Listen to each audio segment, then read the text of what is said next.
श्री स्वामी समर्थ भक्तांनो, आज तुमच्या समोर जी घटना मी घेऊन आली आहे, ही घटना आहे पुण्यात राहणाऱ्या विनायक नावाच्या तरुणाची. साधा नोकरी करणारा, पण मनाने खूप तणावात राहणारा.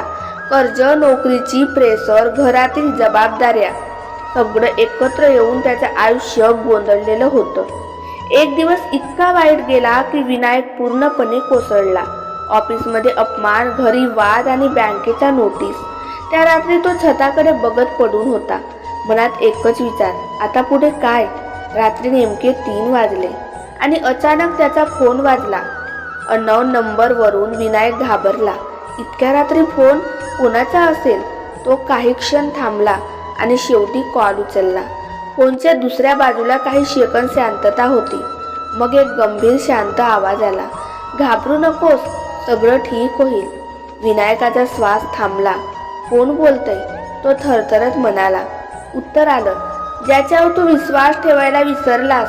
आणि कॉल कट झाला. विनायक घामाने भिजला होता. त्याने लगेच नंबर परत कॉल केला. Number does not exit. तो पूर्ण रात्र झोपला नाही. सकाळी उठून तो ऑफिसला गेला. तिथे एक अनपेक्षित गोष्ट घडली. कंपनीत अचानक रेस्टॉरंट झाले.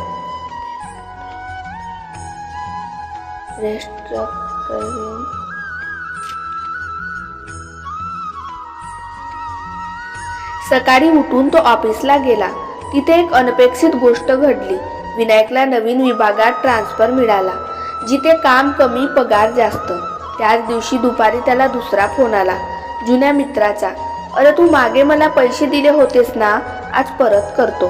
काही तासातच त्याच्या पैशात खात्यात वाढ झाली आणि विनायक स्तब्ध होता. तो थेट घरी गेला. आईसमोर बसला. आईने शांतपणे विचारलं, काय झालं? विनायकने सगळी गोष्ट सांगितली. आई फक्त हसली आणि म्हणाली, आज गुरुवार आहे आणि काल तू पहिल्यांदाच मनापासून स्वामी समर्थांना हाक मारली होतीस. विनायक काही बोलू शकला नाही. त्या रात्री तो झोपायला गेला, पण त्यावेळी त्याच्या चेहऱ्यावर शांतता होती.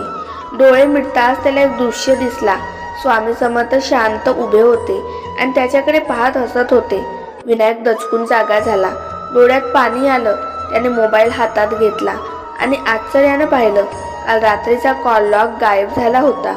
आज विनायक रोज एकच गोष्ट सांगतो, त्या रात्री फोन कोणाचा होता हे मला अजूनही माहीत नाही, पण त्या आवाजाने माझं आयुष्य बदलून टाकलं. ही कथा एकच गोष्ट शिकवते, देव नेहमी दिसत नाही, पण योग्य वेळी तो तुमच्याशी बोलतो.